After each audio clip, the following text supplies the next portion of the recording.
Hello, everyone, and welcome back to Stana Intensive Learning. So, before we begin, I hope you also don't forget to click the like button and don't forget to subscribe if you find this content helpful to you. Yeah, and also please do not hesitate to share it to your fellow students and also maybe to your teacher as well to maybe they might have some inspirations to you know to do the same things in delivering materials online so everyone can access. That's actually also uh my intentions of doing this content. Okay, let us continue. Last time we talked about private sectors and public sectors. I think you might still remember what we discussed last time. What is actually the difference between public and private sectors? What are the features that's coming from these both sectors? And then also um, maybe you can find also another examples that already existing, yeah, that has been existing so far. And then now you can see, yeah, in your country, for example, or in the city where you live in, you can see there is a company that also um, organized by the government, or organized by individual or privates. Yeah. So next, we're going to we're going to discuss about types of for-profit organizations, which they are sole traders, partnership, privately held companies, and publicly held companies. If you already gather some informations before you start the sessions, you might open the commentary sections below and put the examples that you can remember. Okay, so that's the first things that you might do in order to have like stimulant examples. Yeah, in order to remember what is actually the difference between sole traders, partnership, private companies, and public held companies. Okay, all right. Let's move on into the next slide. Now, if we're talking about sole traders, the types of profit business, yeah, you can see here, based on the image that I presented to you, yeah, there are sole traders which normally um, only single or private person who run a business, yeah. They become really independent with their own business because they might think, okay, this is still small business. They still don't want to expand because, lack of finance. There is no further fund opportunities. So that's why they keep it as a sole traders. So the only one person who manage the whole business, and normally it is a small business. Yeah, if you find a coffee shop right corner of your street, maybe you can find a person who run the coffee shop also as a sole traders. Yeah. Or for example, here in my country, in Indonesia, normally there is a meatball sellers on the street, which normally they push some carts and they selling from one residence to another residence. And normally it's only from, 1 p.m. until before the evening starts.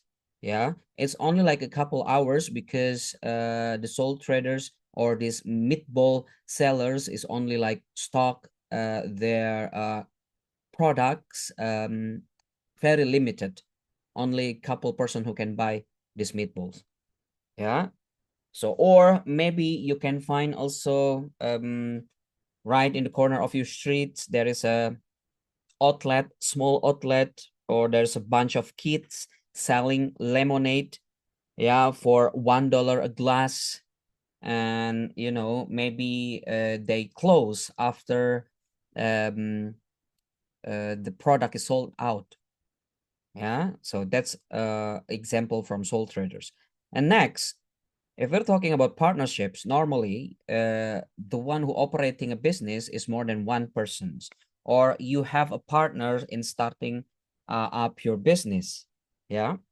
So one advantage that I explain, they that I can explain to you right now is like, for example, if you're talking about a partnership, this is actually open more opportunity for you to access a finance. Yeah, because normally banks or any other financial institutions might need the profile a person, yeah, who actually your partners. Yeah, because it's very crucial to them, so you have like a full complete company profile. Yeah, that's one advantage that you can imagine. Yeah. And then IKEA, we can see here the example, IKEA. Maybe so many people also have been wondering why IKEA, such a big company, but it's still privately held companies.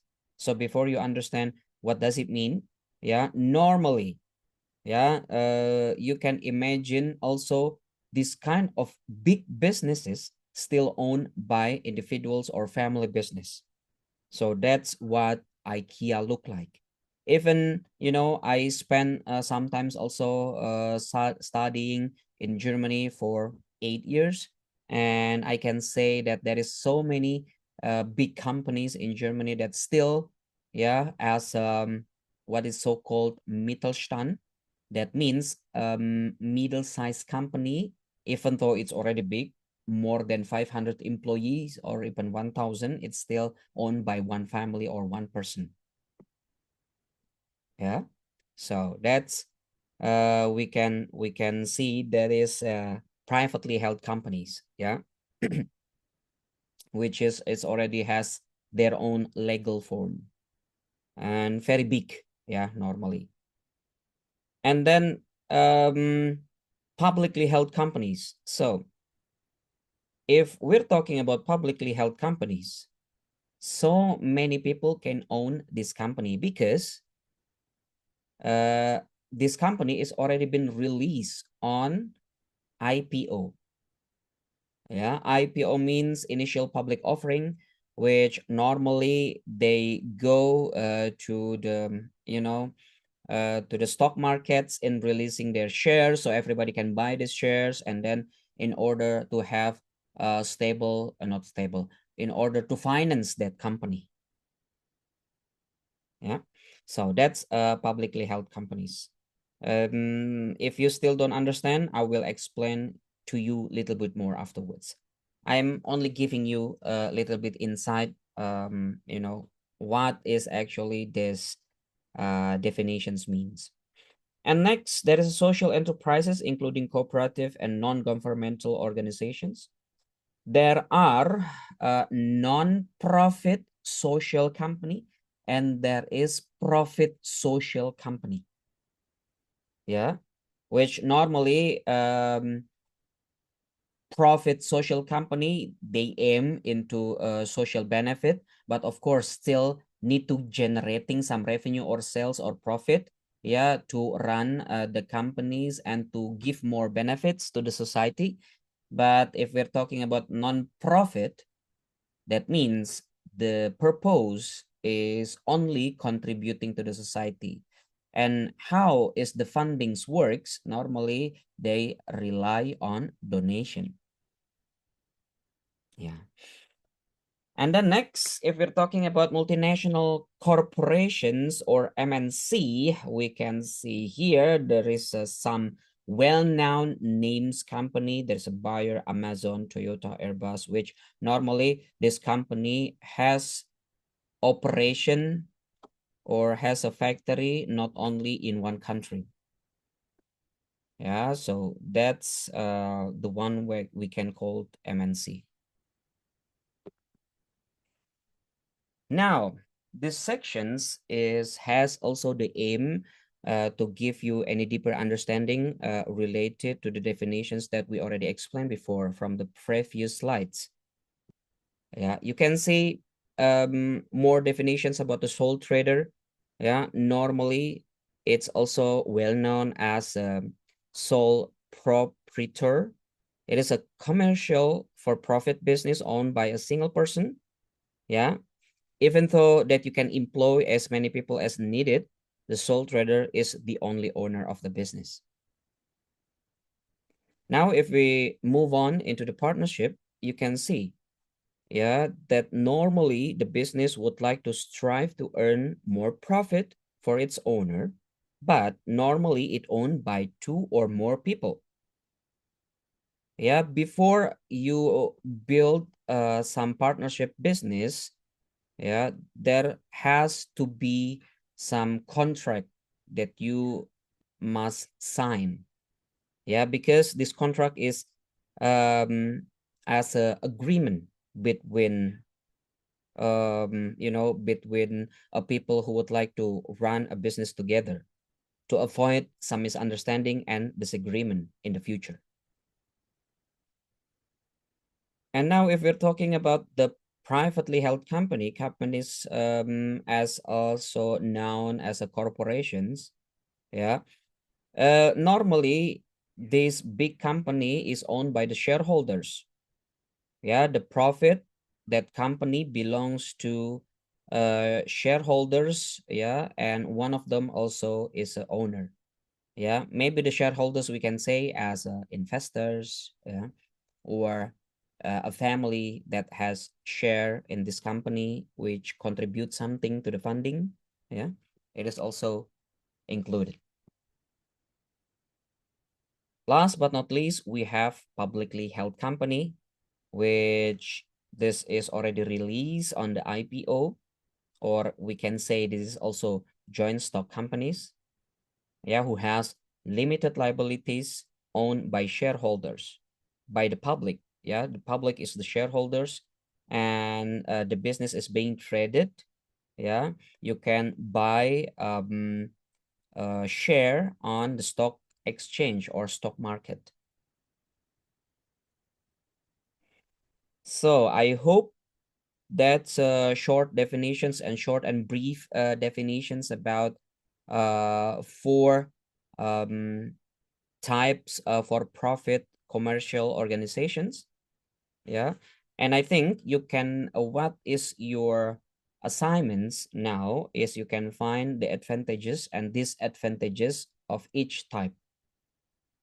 And we comes into these questions. Yeah, because I think this company is very well known. Yeah, and sometimes if we're talking about big companies, there are also conflicts that they might encounter, yeah, along the way. And then there is also their job to find a solution. Yeah, but that's actually included as advantage or disadvantages, yeah, based on the types of a business. Now, if we're talking about Adidas and Puma, yeah, long time ago, the owners of this company are siblings. Yeah, I think you already know about this.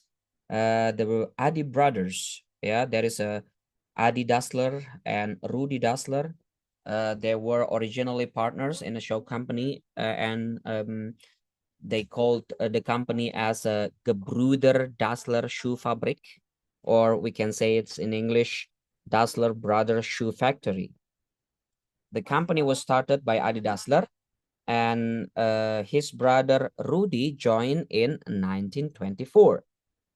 However, after disagreement following World War II, the brothers sent their separate ways and started their own company in 1948. So later on, you can find so many videos that available.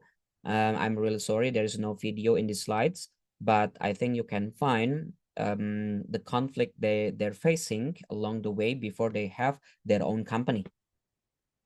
Now, what you can tell from this story, yeah, what is actually the potential disadvantages of partnerships or advantages as well?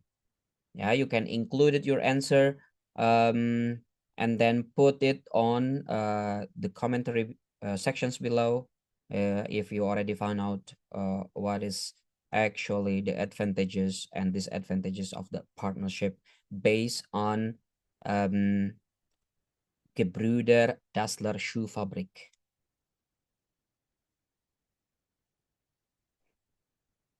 So I think we are going to stop here first. This is the second part of Unit 1.2, Type of Business.